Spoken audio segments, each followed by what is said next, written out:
scream that something horrible was going on. I didn't know what. I immediately ran back upstairs and pushed open her door, and she was not in her bed. It's just like you just got hit in the stomach. This horrible feeling, like, where's my child? Their 6-year-old daughter, JonBenét, was gone. Now John read the letter. I read it very fast. I was out of my mind. Everyone, welcome back to the channel. Tonight, we're diving once again into one of the most haunting, unsolved mysteries in American true crime history, the murder of 6-year-old JonBenét Ramsey. It's January 2026 now, and can you believe it? We're staring down the barrel of nearly 30 years since that freezing Christmas night in 1996, when this little beauty queen was found lifeless in the basement of her own Boulder home. Strangled with a garrote, her skull fractured, a ransom note left on the stairs like some twisted calling card. 3 decades later, the case remains open, cold, yet somehow flickering back to life. Just last month, in December 2025, the Boulder Police Department dropped their annual update, and this one actually felt different. Chief Stephen Redd came out and confirmed it publicly. Over the past year, detectives have conducted several new interviews, re-interviewed people based on fresh tips, collected brand new evidence, and most importantly, they've been testing and retesting old pieces of evidence using the latest advances in DNA technology. They emphasize that techniques keep evolving, especially when it comes to DNA, and they're clearly leaning into that. This ties directly into what experts and the Ramsey family have been pushing for years: investigative genetic genealogy, or IgG, the same revolutionary tool that cracked cases like the Golden State Killer. John Ramsey, JonBenét's father, has been vocal about it, meeting with police and urging them to send samples to cutting-edge private labs that can work with tiny amounts of genetic material where older tests failed. He's optimistic, more than he's been in decades, believing modern forensic genealogy could finally name the unknown male whose DNA was found mixed in with the crime scene evidence. And then there's the Lou Smith team. Investigators who worked the case for years, convinced it was an intruder. Led by people close to the late Detective Lou Smith, they've launched a GoFundMe called JonBenét Smith's Family Searches for Justice. They've already raised over $95,000, and they've openly offered the full amount to cover private genetic testing if the Boulder PD needs the extra budget or resources. It's a powerful show of support from people who refuse to let this case fade away. On the family side, John Ramsey, now in his 80s, remains relentless in his pursuit of the truth and clearing his loved ones' names. His wife Patsy passed in 2006 after a battle with cancer, never seeing justice. Burke, JonBenét's older brother, broke his silence back in 2016 with a dramatic interview, but these days he keeps an extremely low profile, far from the spotlight. The pain is generational, and it's still raw. Look, some experts are quietly estimating an 80% chance of resolution if authorities fully embrace these new DNA tools, though police have firmly pushed back against any claims that they're ignoring leads or evidence. They're insisting the case is a top priority, and they're following every credible trail. But will this finally be the year? After all these false dawns, is the breakthrough really close? Stick around, because in the next part, we're going to dig deeper into the DNA itself, what we know about that mysterious touch DNA, the controversies, and why so many believe it's the key that could unlock everything. Before we plunge deeper into the chilling details of that Christmas night in 1996, let's first step back and revisit the days leading up to the tragedy, the world JonBenét Ramsey knew, the family that surrounded her, and the seemingly idyllic life that would soon shatter under the glare of national scrutiny. Picture this.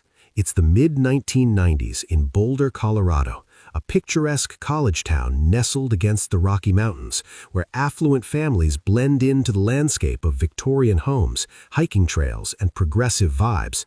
At the center of one such household stood the Ramseys, a family that on the surface embodied the American dream.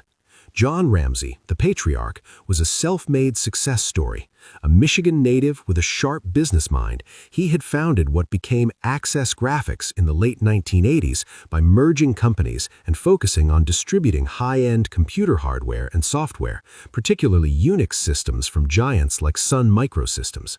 The company exploded. In 1991, Lockheed Martin acquired it, but John stayed on as president and CEO.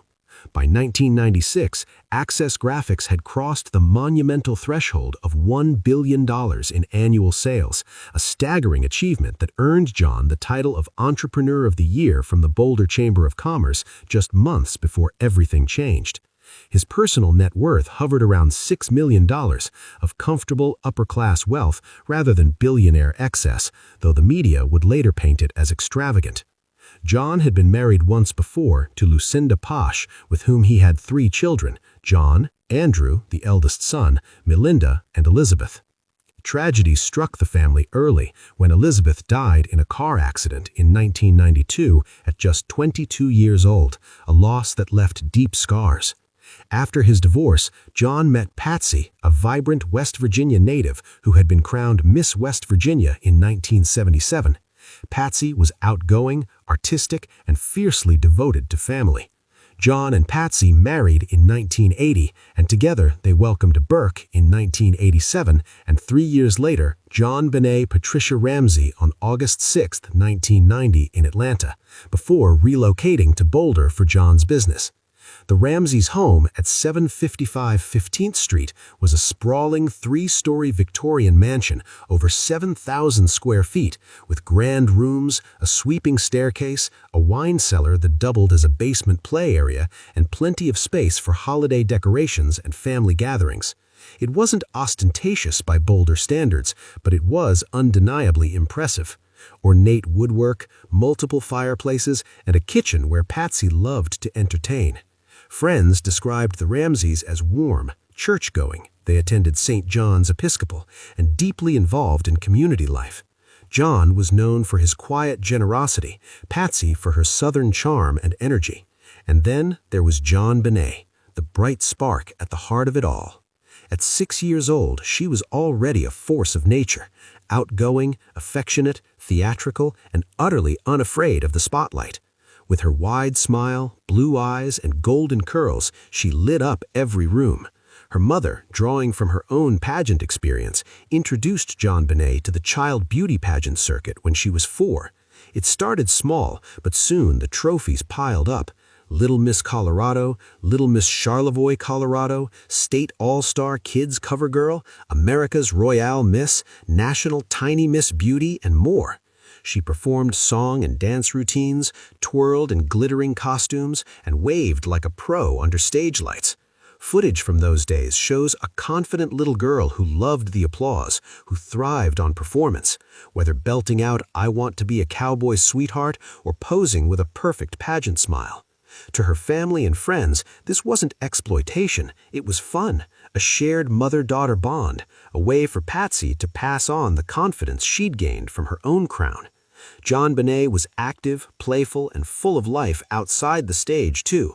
She rode her bike, played with her doll collection, and adored her big brother Burke, who was 9 at the time, and shared the upstairs with her in their big house. Burke was quieter, more introverted, interested in trains and video games, but the siblings were close in that typical big brother-little sister way. The public narrative after the murder would twist this portrait into something darker. Tabloids screamed about a child beauty queen whose parents pushed her into a world of makeup, spray tans, and sequins, implying it somehow invited danger or hid family dysfunction. The media fixated on the wealth, the private planes. Access Graphics had access to Lockheed resources, the Christmas parties, the Boulder elite lifestyle. Headlines called them millionaires, jet-setters, even obscenely rich. John would later push back hard against this, insisting they were simply a hard-working, upper-middle-class family who happened to succeed. He pointed out that his salary and bonuses were solid but not astronomical, and the house, while large, was in a normal, upscale neighborhood. They weren't billionaires. The billion was the company's revenue, not personal fortune. Still, In the eyes of many, the Ramseys represented a kind of perfect, polished perfection until December 26, 1996, when that perfection cracked open to reveal horror. Patty, who had battled ovarian cancer in the early 1990s and emerged victorious, poured her energy into her children and home. John balanced long hours at the office with family time. The older half-siblings, John, Andrew, and Melinda, were adults by then, living their own lives, but staying connected, especially after Elizabeth's death bonded them tighter. Christmas 1996 had been joyful. A big family dinner, presents, the glow of lights on the tree. JonBenét had just competed in the All-Star Kids Christmas pageant on December 17, winning more titles and beaming in her sparkly outfits. No one could have imagined that within days, this lively 6-year-old would become the center of one of America's most enduring mysteries. As we reflect on who JonBenét really was, not just the pageant photos, but the little girl who loved pineapple snacks, her family, and dreaming big, it's impossible not to feel the weight of what was stolen from her and from her family, who would spend the next 3 decades fighting both grief and suspicion. But now, let's turn the page to that fateful night itself. The ransom note, the frantic 911 call, the discovery in the basement, and examine how the investigation began to spiral in ways no one could have predicted. Stay with me, because this is where the true darkness begins.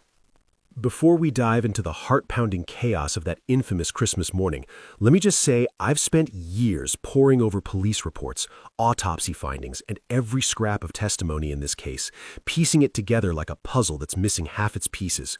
As someone who's followed the JonBenét Ramsey murder from the shadows of true crime forums to the latest forensic breakthroughs, I can tell you nothing prepares you for the raw timeline of events. It's a story that starts with holiday cheer and spirals into unimaginable horror. And now, nearly 30 years later, in 2026, with fresh DNA tech breathing new life into old evidence, we're forced to confront how the original narrative stacks up against what we know today.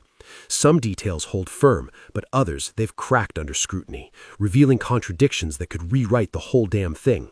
Stick with me as I walk you through that fateful night, comparing the 1996 facts to the 2026 revelations, because the truth might finally be emerging from the basement shadows. Let's set the scene on December 25, 1996, Christmas Day in Boulder, Colorado. The Ramseys were wrapping up what should have been a picture-perfect holiday. John and Patty, along with their kids, Burke and JonBenét, had spent the morning opening presents under the tree in their sprawling Victorian home on 15th Street.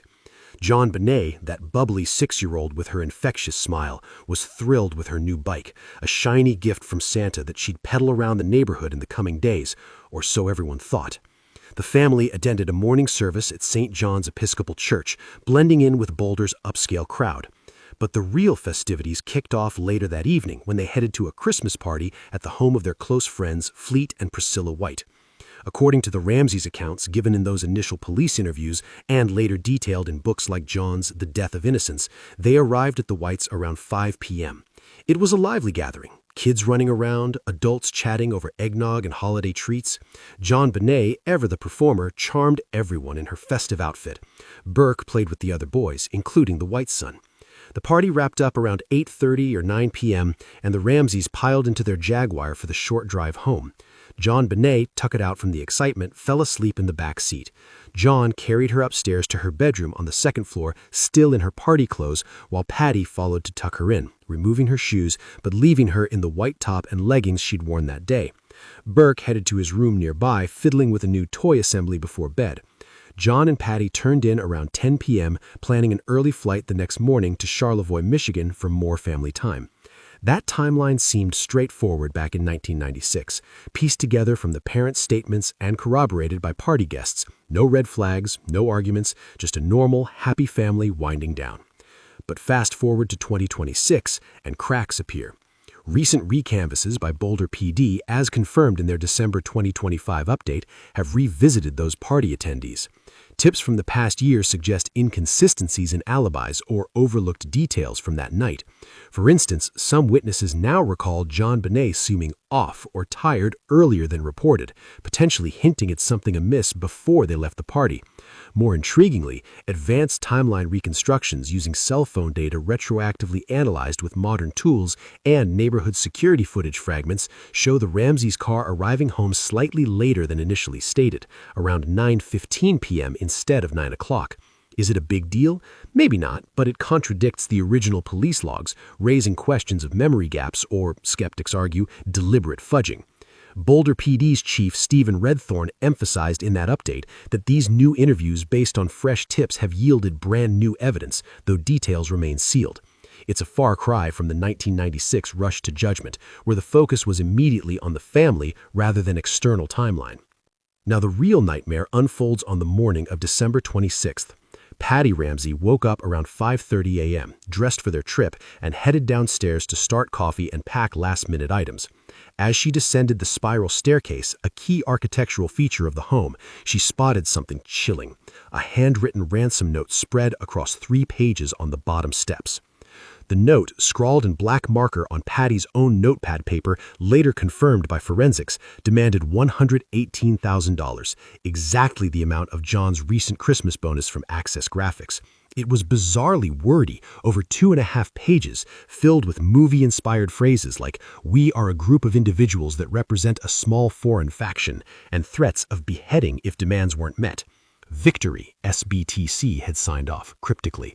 Patty panicked, screamed for John. He rushed down, read the note, and they checked JonBenét's room. Empty. At 5:52 a.m., Patty dialed 911, her voice frantic. "We have a kidnapping. There's a note left, and our daughter is gone." The call, later dissected endlessly, included background noise some claim sounds like Burke's voice, though the family insists he was asleep. Officer Rick French arrived first around 6 a.m., followed by more cops.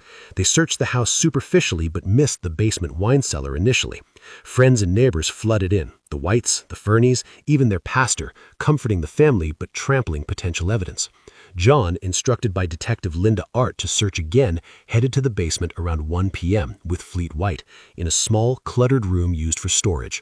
He flipped on the light and found JonBenét's body, wrapped in her favorite white blanket from upstairs, a garrote, a twisted cord with a paintbrush handle from Patty's art supplies around her neck, duct tape over her mouth, wrists loosely bound with cord.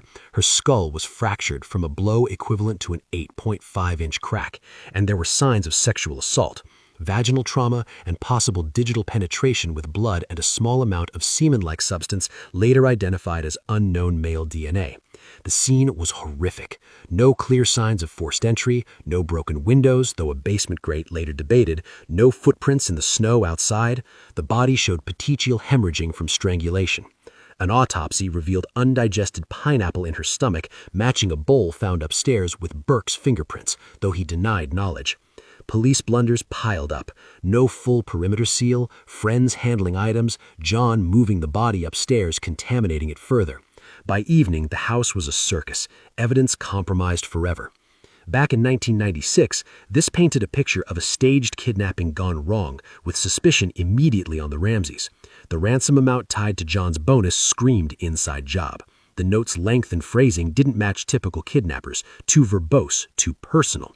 Handwriting analysis initially leaned towards Patsy as the author, with experts like Sedabosky noting similarities. The lack of intrusion evidence fueled intruder versus family theories, but early leaks suggested the parents were covering an accident, perhaps involving Burke, a theory popularized by a 1999 grand jury that voted to indict but was overruled. Sexual assault was deemed chronic by some pathologists, implying prior abuse, but oh, how 2026 flips the script and exposes glaring contradictions. Boulder PD's latest statement just weeks ago in December 2025 confirms they're retesting that touch DNA from JonBenét's long johns and underwear using investigative genetic genealogy, IgG.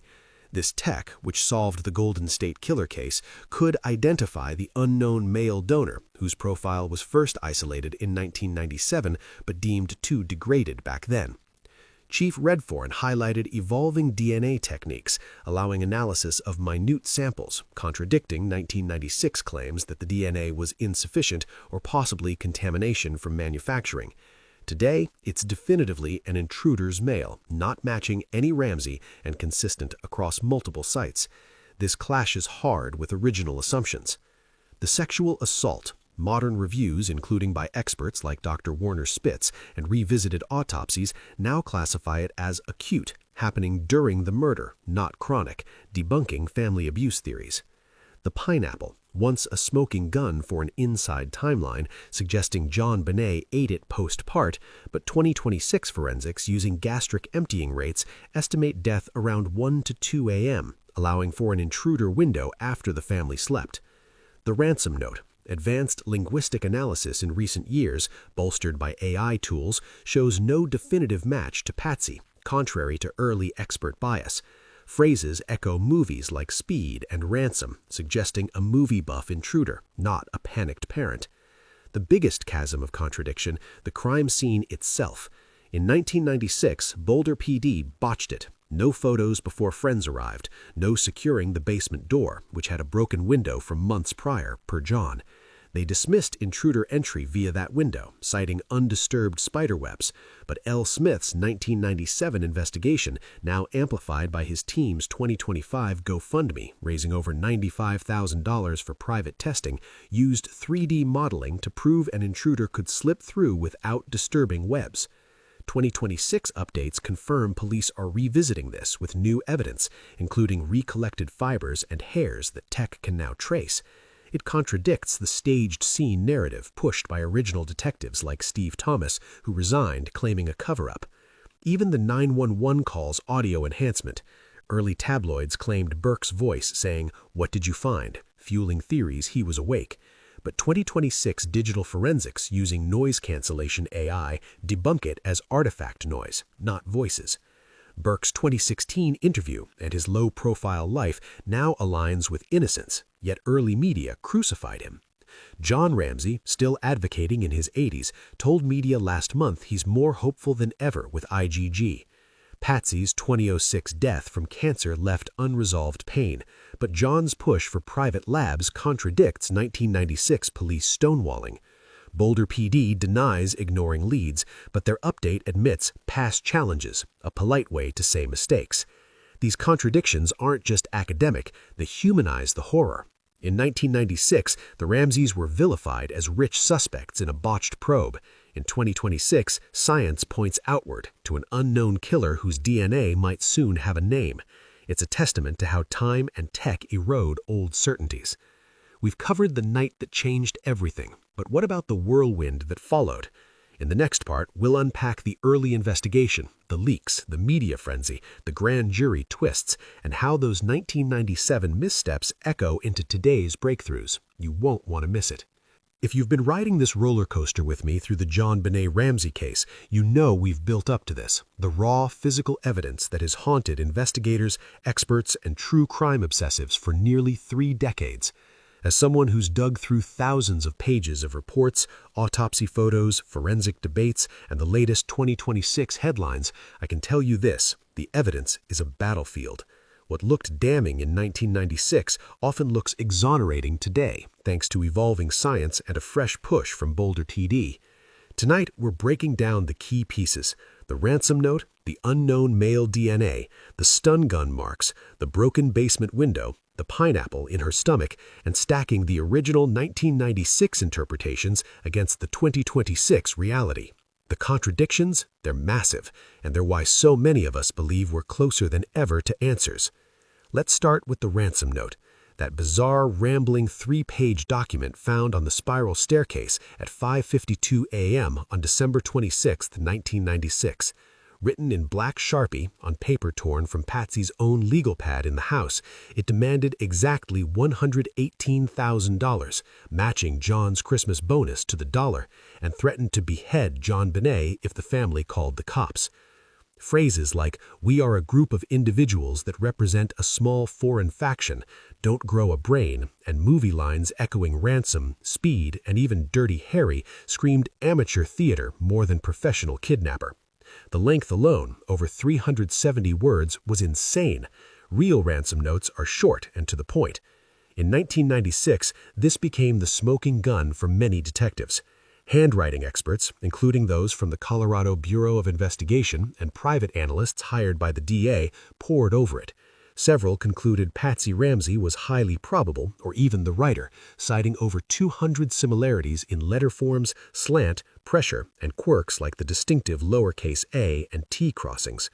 Experts like Sina Wong, Shadubsky, and others went on record saying it was her disguised writing, possibly using her non-dominant hand. The note's presence on the stairs, the exact bonus amount, the use of household items, it all pointed to staging by someone inside the home. Steve Thomas, the lead detective who later wrote a book, called it a panicked cover-up after an accidental death. Fast forward to 2026, and the handwriting consensus has fractured. Modern forensic analysis, including AI-assisted comparisons and broader expert reviews, emphasizes the lack of definitive match. No expert ever reached 100% certainty. Many noted disguise factors, felt tip pen smudging, and natural variations made elimination impossible, but identification shaky. Crucially, the 2008 exoneration letter from DA Mary Lacey cited the DNA as overwriting, and linguistic breakdowns, bolstered by tools unavailable in the 90s, highlight cinematic influences more consistent with an outsider obsessed with thrillers than a grieving mother. Boulder PD's December 2025 update doesn't even mention the note as incriminating anymore. They're focused on retesting physical evidence. The contradiction is stark. What was once Patsy's note is now largely sidelined as inconclusive or staged by an intruder familiar with the family. Now the crown jewel, the unknown male DNA.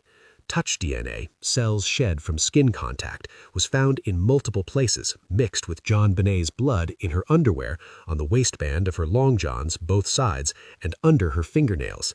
This profile belonged to an unidentified male, not matching John, Burke, or any family member. In 1997-2003 testing, it was entered into CODIS but yielded no hits, and early critics dismissed it as possible manufacturing contamination or innocent transfer.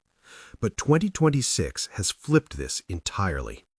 Boulder PD confirmed in their December 2025 annual update that they're actively retesting and testing old evidence with advanced methods, explicitly nodding to investigative genetic genealogy, IgG, the tech behind the Golden State Killer solve. John Ramsey has been pushing hard, saying labs told him IgG works on minuscule samples, and he estimates a 70 to 80% chance of identifying the donors soon. The DNA is reproducible across sites, consistent as the same unknown male, not contamination. This directly contradicts 1996, early 2000s skepticism. Back then, some pathologists and detectives downplayed it to fit an inside job theory. Today, it's the leading hope for an intruder. John told News Nation and Daily Mail it's on multiple different parts of her clothing. The same profile, powerful evidence of external contact during the assault. Then there's the stun gun marks, 2 sets of paired abrasions on JonBenét's face and back, which L. Smith insisted matched a specific stun gun model, like an air taser. Photos showed red dots consistent with electrode burns, and Smith argued she was subdued quietly to avoid waking the household. In 1996, Boulder PD dismissed this. Autopsy listed them as abrasions from the garrote or other trauma. No stun gun residue tested. In 2026, while not definitively proven, the L. Smith team's ongoing work with their GoFundMe, still over $95,000 raised for private testing, keeps this alive. Advanced imaging and re-examination of photos support the theory in intruder scenarios. The contradiction? Early investigators ignored it to focus inward. Now it's part of the broader retesting push. The broken basement window. John had broken it months earlier to enter after forgetting keys. Spiderwebs allegedly undisturbed. In 1996, this killed the intruder theory for many. No fresh entry signs. L. Smith proved with 3D models an adult could fit through without disturbing web seam. 2026 updates have Boulder revisiting this via new evidence collection and tech. Johns mentioned a suitcase under the window as a possible step-down aid. Contradiction? Once no entry, now a viable point reopened. Finally, the pineapple. Autopsy found undigested chunks in JonBenét's small intestine, suggesting she ate 1 to 2 hours before death. A bowl of pineapple with a spoon bearing Burke's prints sat on the table. Family said they didn't recall serving it. In 1996, this fueled theories of a late-night family incident, timeline mismatch with the party. Modern gastric science refines death to around 1 to 2 a.m., allowing an intruder to feed her or force her post-abduction. The contradiction? Once family cover-up, now compatible with intruder. These pieces, once twisted to implicate the Ramseys, are now aligning toward an unknown killer. Boulder PD insists the case is priority, denying inaction while retesting everything with IgG. John remains hopeful. The L. Smith team offers funding. The shift from 1996 suspicion to 2026 possibility is seismic. Science is dismantling old narratives. But how did the investigation go so wrong so fast? In the next part, we'll dissect the botched probe, the media leaks, grand jury drama, and why Boulder PD's early tunnel vision still echoes today. Hang tight because the story's heating up. Now, let's tackle the darkest corner of this case, the theories that have pointed fingers squarely at the Ramsey family itself. As someone who spent countless hours dissecting police files, grand jury transcripts, interviews, documentaries, and the latest Boulder PD updates from December 2025, I have to say these family-involved theories were born in the heat of 1996 suspicion, fueled by leaks, media frenzy, and a botched investigation. But nearly 30 years later, with advanced DNA tech breathing down the neck of that unknown male profile, they look shakier than ever. Tonight, we're breaking down the big three, Patsy, John, and Burke, comparing what detectives and the public believed back then versus the contradictions staring us in the face in 2026. Buckle up, this is where emotion collides with science. First up, the Patsy Ramsey theory, the one that dominated headlines for years. In the immediate aftermath of December 26, 1996, Boulder detectives zeroed in on Patsy as the prime suspect. The theory went like this.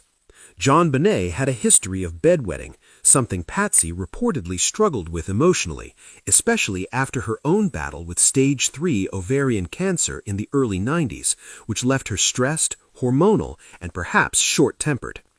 The night of the murder, the story goes, JonBenét wet the bed again. In a fit of rage, Patsy allegedly struck her daughter on the head with a heavy object, maybe the flashlight found on the kitchen counter, causing the massive skull fracture. Realizing the severity, Patsy then supposedly strangled her to cover it up, using the garrote made from cord and a paintbrush handle from her own craft supplies, and staged the entire scene as a kidnapping gone wrong. The ransom note, written by Patsy herself on her notepad in her handwriting, or a disguised version, with the exact $118,000 bonus amount as a telltale sign of insider knowledge. Handwriting experts in 1997-98, like those from the CBI and private analysts, pointed to over 200 similarities between Patsy's writing and the note, letter forms, spacing, even the dramatic phrasing. This narrative exploded in the media. Steve Thomas, the lead detective who quit in disgust, laid it out in his 2000 book, A Panicked Mother Covering an Accident Fueled by Chronic Stress and Jealousy Over JonBenét's Pageant Spotlight. The grand jury in 1999 reportedly voted to indict John and Patsy for child abuse resulting in death and accessory after the fact, though the DA overruled it for lack of evidence. Patsy was painted as the volatile Southern belle whose perfect facade cracked. But here's where 2026 shreds that picture.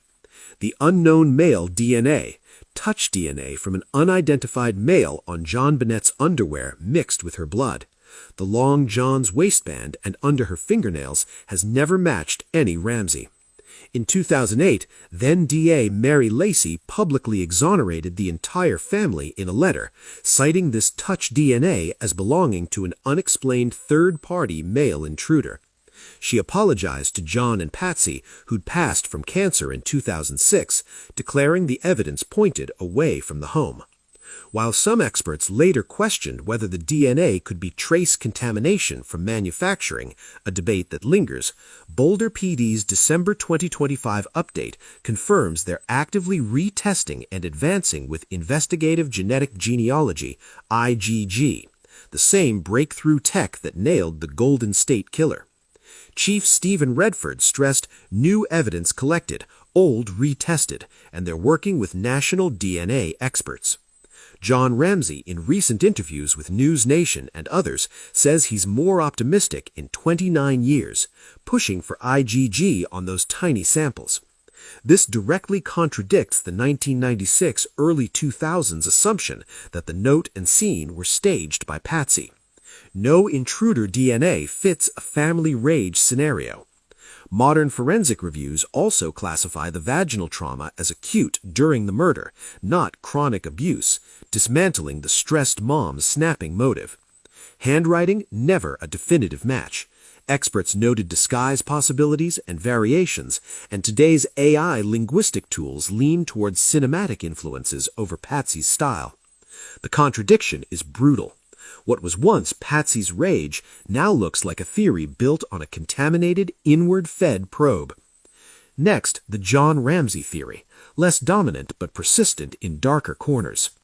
Some speculated John was involved in prior sexual abuse of JonBenét, with the murder as a cover-up or escalation. The autopsy noted vaginal trauma and possible chronic changes, though disputed, and theories tied this to John's first marriage or family secrets. Others suggested he accidentally killed her during an assault, then staged the rest with Patsy's help. This one never had the mainstream traction of the Patsy or Burke theories. Handwriting eliminated John from the note, and his behavior, finding the body, cooperating initially, didn't scream guilt. In 2026, this theory fares even worse. The exoneration letter from 2008 cleared him explicitly via the same unknown male DNA. No DNA from John was found in incriminating spots, and retesting under IgG would expose any familial link. Boulder PD's current stance, prioritizing the case, denying they're ignoring leads, aligns with intruder evidence like the broken basement window, reevaluated with 3D models, and stun gun marks supported by L. Smith's team. John's relentless advocacy, meeting police in 2025 and offering private lab help contradict any cover-up narrative. The contradiction? Early whispers of abuse were never proven. Modern pathology leans acute trauma and DNA points outward. Now, the theory that refuses to die. Burke did it. This exploded in 2016 with CBS's The Case of JonBenét Ramsey docuseries, claiming 9-year-old Burke accidentally struck his sister with a flashlight over pineapple in the kitchen, causing the head blow.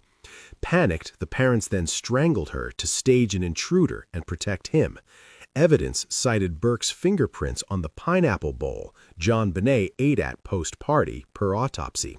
His cold demeanor in old interviews, a 1998 child psyche vow noting possible sibling jealousy, and his 2016 Dr. Phil appearance where he smiled oddly and seemed detached while discussing the murder. The show suggested he hit her, parents panicked, wrote the note, and covered up. Burke sued CBS for $750 million, settled out of court, calling it defamation.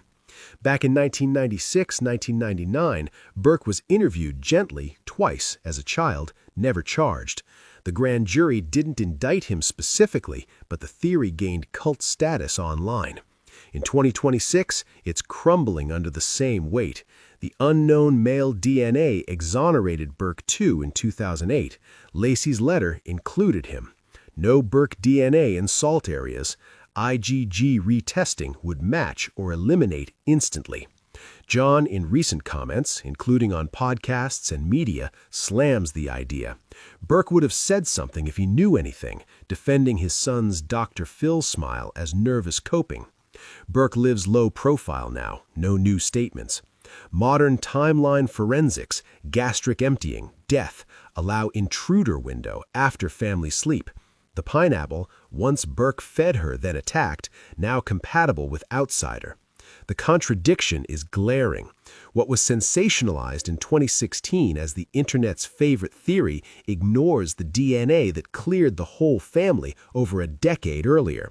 And Boulder PD's 2025 push toward external leads buries it further. Across all three theories, the 2008 exoneration stands as a pivot. DNA trumped early suspicions, yet some still cling, citing possible contamination or staging. But with Boulder PD confirming new interviews, fresh evidence, and IGG focus in 2025 to 2026, Chief Redthorn calling the case top priority and pushing back on inaction claims, the momentum is toward intruder resolution. John Ramsey's hope, the Lyd Smith team's funding efforts, these aren't the actions of guilty people. His family theories were understandable in the vacuum of 1996, early 2000s, when the scene was compromised and leads turned inward, but science has shifted the ground. The contradictions are too vast to ignore. So where does that leave us? In the next part, we'll explore the intruder theory in depth, the evidence that supports it, the suspects ruled out, and why 2026 might finally deliver the name we've waited for. Stay locked in. This case isn't cold anymore. The intruder theory has always been the counter-narrative that refused to die. The idea that someone slipped into that big Boulder house on Christmas night 1996, waited in the shadows, and turned a little girl's bedroom into a crime scene no one could have imagined. As someone who's pored over Lyd's case files, police reports, and every update that's trickled out right up to January 2026, I can tell you this theory feels stronger now than it did back then. What Boulder PD dismissed in the frantic days after the murder is exactly what they're quietly circling back to today, with new evidence, fresh interviews, and cutting-edge DNA work. The contradictions? They're everywhere, and they're why this case might finally crack wide open. Right from the start, in late December 1996, the intruder angle had legs that Boulder detectives seemed determined to ignore. No obvious forced entry, sure, but there was that broken basement window. John Ramsey had smashed it months earlier when he locked himself out, and it was left unsecured with a suitcase positioned below it like a makeshift step. Lou Smith, the legendary homicide detective brought in by the DA in 1997, demonstrated with photos and simple physics how an adult could squeeze through without disturbing much of the spiderweb debris police claimed was intact. He argued the killer entered there, hid until the family slept, then carried JonBenét downstairs to the wine cellar. The stun gun marks on her face and back? 2 pairs of small abrasions matched the pattern of a high-voltage device, like an air taser, something Smith said could subdue a child silently. In 1996-1997, Boulder PD brushed this off as abrasions from the garrote or struggle, refusing to test for stun gun residue or accept the possibility of a quiet entry. They focused on the family, calling the scene staged. But Smith resigned in protest, famously writing, "Tunnel vision. The focus must never be on who did it, but on the evidence." Smith's team, including his daughter Cindy, now Cindy Mara, who's still grinding away in 2026, built the case for an intruder who knew the house, someone who'd scoped it out, perhaps from JonBenét's pageant world or John's business circles. The ransom note, long, dramatic movie quoting, could have been written in advance, left on the stairs as misdirection. The unknown male DNA on her clothing, that profile, isolated early 1997, entered into CODIS but dismissed by some as contamination. The pineapple in her stomach, an intruder could have fed her to keep her quiet during the hours in the basement. Footprints in the mold near the window, a high-tech boot print, fibers that didn't match the family, all pointed outward. In those early years, though, the police tunnel vision was brutal. They barely searched the basement thoroughly at first, let friends roam the house, move the body, contaminating everything. The intruder theory got buried under leaks accusing the Ramseys. But by 2008, DA Mary Lacey's exoneration letter changed the game. The touch DNA, reproducible across multiple sites, underwear mixed with blood, Long John's waistband, fingernails belonged to an unexplained third-party male intruder. No family match. That officially cleared John, Patty, and Burke, shifting the official stance toward outsider. Fast forward to January 2026, and the contradictions scream. Boulder PD's December 2025 annual update. Chief Stephen Redthorn's video statement confirms several new interviews, re-interviews based on tips, brand new evidence collected, and old pieces tested and retested with evolving techniques.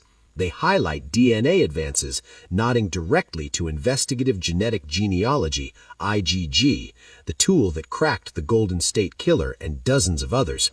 John Ramsey, now 82, has been relentless. He met the new chief in January 2025, called it encouraging, and told outlets like News Nation, Fox News, and Daily Mail he's more optimistic than in 29 years. He estimates a 70–80% chance if they go full IgG on those tiny samples. Labs say it works with minuscule amounts where older tests failed. This directly contradicts the 1990s skepticism that the DNA was too degraded or irrelevant. Back then, some detectives downplayed it to keep the family in the crosshairs. Now it's the focal point, with national experts involved. The Lib legacy lives on through her daughter's team. Their GoFundMe, JonBenét L. Smith's Family Searches for Justice, has raised significant funds, over $95,000 in earlier reports, with updates on clearing suspects via private DNA testing. Cindy, Mara, and investigators continue chasing leads, using Smith's old spreadsheet of dozens of names, eliminating 25+ through DNA already. They've gotten new tips since the 2024 Netflix documentary, and they're offering resources to Boulder PD if needed. In 1996–1998, Smith was called a loose cannon for pushing intruder evidence. In 2026, his methods, 3D modeling the window entry, stun gun analysis, are vindicated as police revisit the same points. Potential suspects, early ones like Michael Helgoff, suicide in 1997, boot print match debated, or John Mark Carr, confessed in 2006, but DNA no match, were ruled out fast. Gary Oliva stands out, a convicted sex offender living nearby in Boulder, obsessed with JonBenét. He wrote letters confessing accidentally hurting a little girl, called friends post-murder. John Ramsey once told DA Alex Hunter he must be the killer. Oliva had stun gun access, lived rough near the house, but his DNA didn't match the crime scene profile. Cleared multiple times, including post-2016 child porn arrest in 1996, early 2000s. Police investigated him, but moved on. In 2026, with IgG, any lingering doubt gets erased or confirmed definitively. Other false confessions and pageant stalkers surfaced, but none matched the DNA. The intruder wasn't random. He knew the bonus amount, $118,000, perhaps spied on the family, targeted JonBenét after seeing her in pageants or through connections. Smith believed the killer wrote the note beforehand, hid, assaulted her downstairs, strangled her in panic when she fought back. The biggest contradiction? In 1996, Boulder PD insisted no intruder evidence, compromised the scene, and pursued the family for over a decade. By 2008, DNA exonerated them. In 2025–2026, the department admits past challenges, prioritizes the case as top priority, denies ignoring leads, and embraces the tech that supports intruder. New evidence, possibly fibers, hairs, partial profiles from untested items, is in labs with results expected soon, potentially by March 2026, right around the 30-year mark. This isn't closure yet, but the momentum is real. John Ramsey prays for answers before he dies. The Smith team keeps eliminating names. Boulder PD says they're following every credible trail. Let's keep digging into this labyrinth that's been the JonBenét Ramsey case for nearly 30 years. As someone who's followed every twist from the initial chaos in 1996 to the quiet but steady momentum building in January 2026, nothing frustrates me more than the investigation itself. The mistakes, the egos, the legal battles, and the slow, painful shift toward accountability. Tonight, we're examining the investigative failures, the district attorney's pivotal roles, the lawsuits, and how recent developments in late 2025 and early 2026 are finally addressing decades of criticism. I've pulled from official Boulder PD statements, John Ramsey's recent interviews, the 2024 Netflix documentary, and the ongoing work by Lynn Smith's team to show how the narrative has evolved and where the contradictions still sting.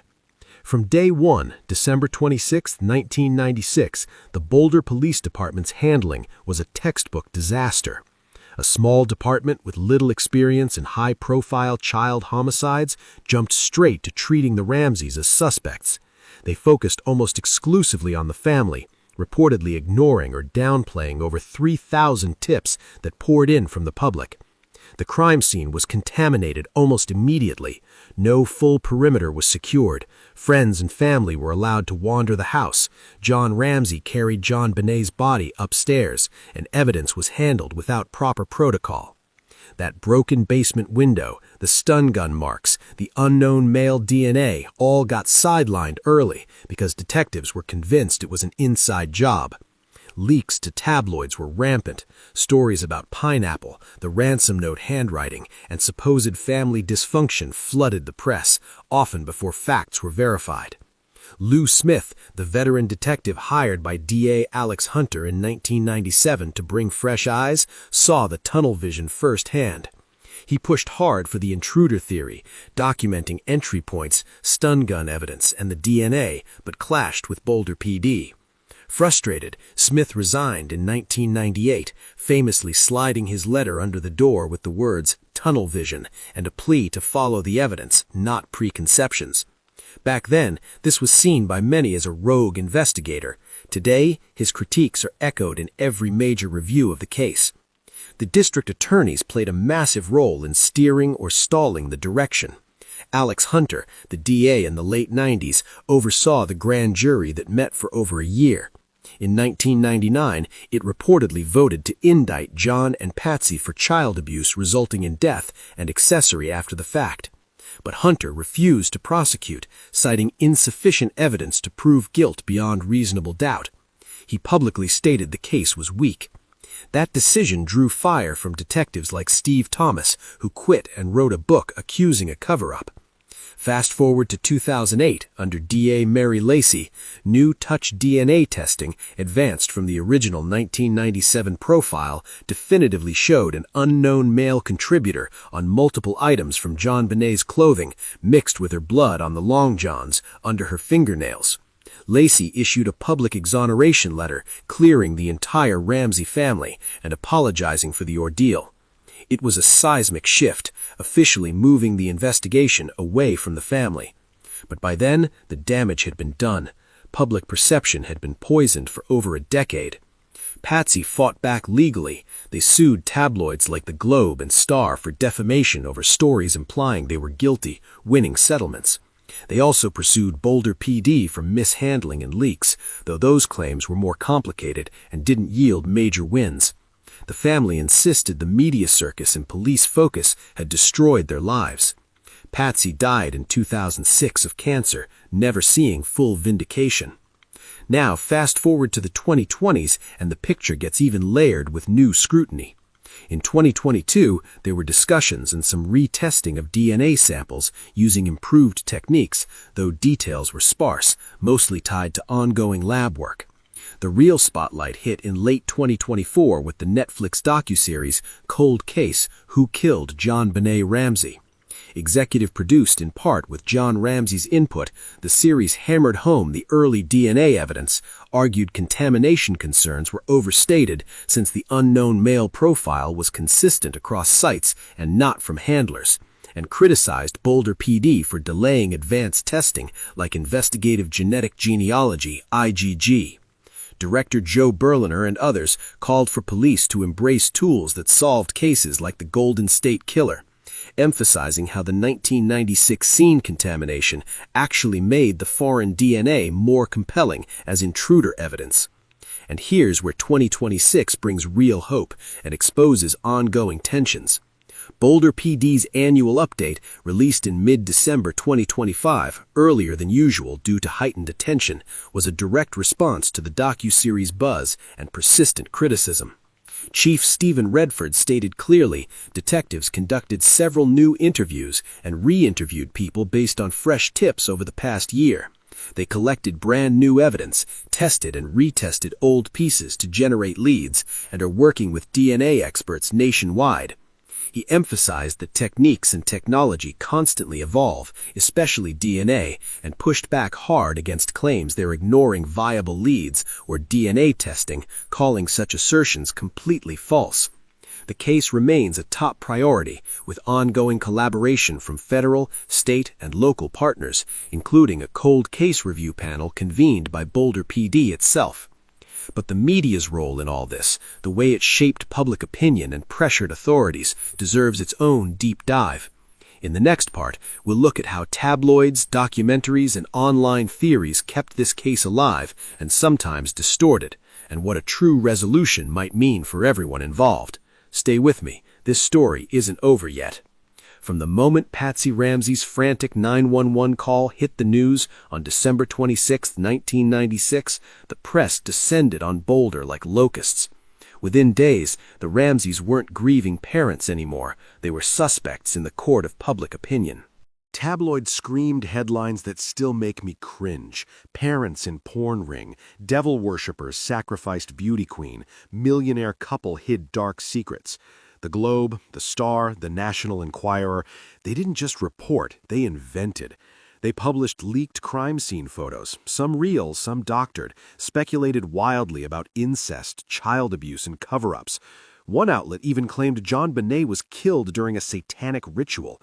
The family was painted as Boulder royalty gone rotten, rich, arrogant, and guilty. Never mind that John Ramsey was a self-made businessman who grew up middle class, or that Patsy was a cancer survivor trying to give her daughter confidence through pageants. The narrative was set early, and it stuck. The frenzy produced an avalanche of content. By now, in January 2026, we've seen at least 4 major TV movies and miniseries dramatizing the case, countless episodes of Dateline, 2020, and 48 Hours, the 2016 CBS docuseries that reignited the Burke theory, and the 2024 Netflix series Cold Case, Who Killed JonBenét Ramsey, which gave John Ramsey a platform to push for DNA testing. There are over 15 books on the shelves, some by detectives like Steve Thomas accusing the parents, others by true crime authors defending the intruder theory, and John's own The Death of Innocence in 2000, co-written with Patsy, where they laid out their side, detailed their pain, and begged for the real killer to be found. The book sold well, but it couldn't compete with the sensationalism. The family's attempts to speak out only fed the machine. In 2002, John and Patsy sat down for a high-profile 48 Hours interview, pleading their innocence and criticizing the police. It was raw, emotional, and largely sympathetic, yet many viewers still saw guilt in their composure. Patsy passed away in 2006, never escaping the shadow. Then came Burke's long-awaited break of silence in 2016, the Dr. Phil interview that CBS built its controversial docuseries around. At 29, Burke spoke quietly, denied any involvement, described the horror of finding out his sister was dead, and answered questions about that night.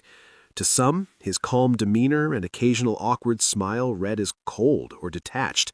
Online forums exploded. He knows more than he's saying. Sociopath vibes. The truth? Grief manifests differently in everyone, especially after decades of being accused. Burke has stayed out of the spotlight since, living privately, while the internet keeps dissecting that one interview frame by frame.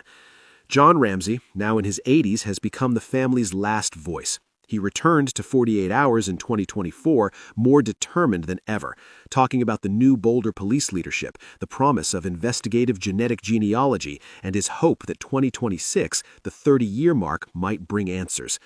He has said repeatedly that he regrets letting JonBenét enter child pageants, not because he thinks they caused her death, but because the spotlight painted a target on her back and turned her into a public commodity after she was gone. "We thought it was fun for her," he told interviewers. "We had no idea it would be used against us like this." That regret has fueled broader conversations about child beauty pageants. Were they harmless fun, or a dangerous world that sexualized little girls and attracted predators? The case became Exhibit A in that debate, and it's still raging on social media today. Which brings us to the darkest part, the toxic underbelly of public reaction. From the early days of message boards to today's Reddit threads, TikTok deep dives, and YouTube comment sections, the discourse has often been vicious. People who never met the Ramseys call them monsters, accuse Burke of everything under the sun, and spin wild conspiracies about cover-ups and secret tunnels.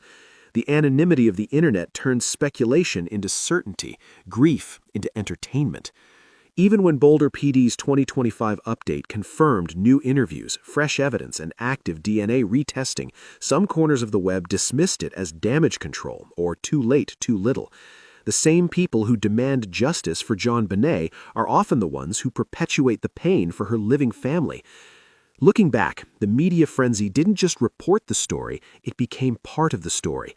It pressured police to pursue the family harder, delayed real investigative work, and made it nearly impossible for the Ramseys to be seen as victims first.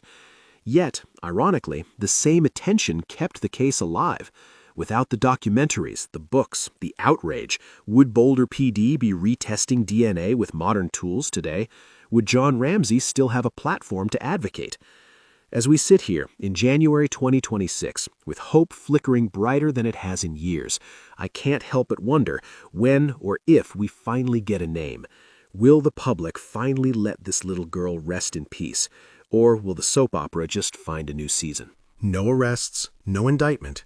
Just a little girl whose murder has been dissected, sensationalized, and debated for 3 decades. So, what have we learned? First, the danger of tunnel vision in law enforcement.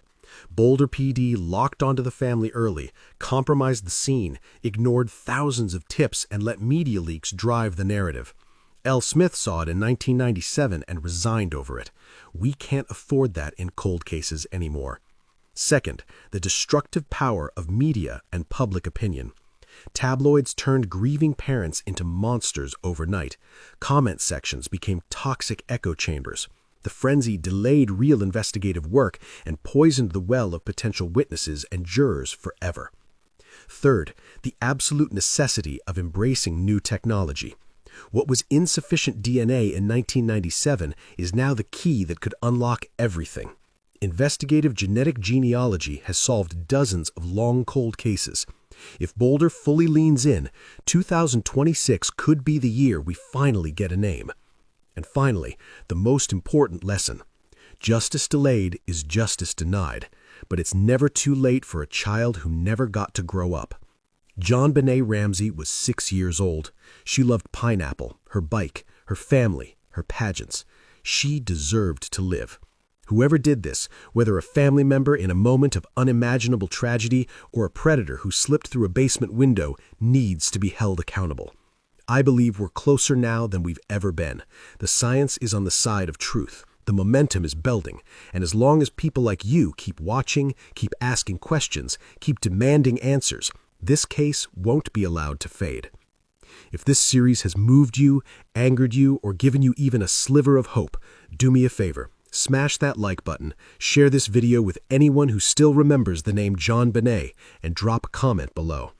Tell me, what theory do you lean toward in 2026? Do you think we'll see an arrest this year? Have you followed the DNA developments? Your thoughts matter. They keep this conversation alive. Thank you for riding this journey with me. JonBenét's story isn't over. Let's keep pushing for the day it finally gets the ending she deserves. Until next time, stay curious, stay compassionate, and never stop seeking the truth. I'll see you in the next case. Take care.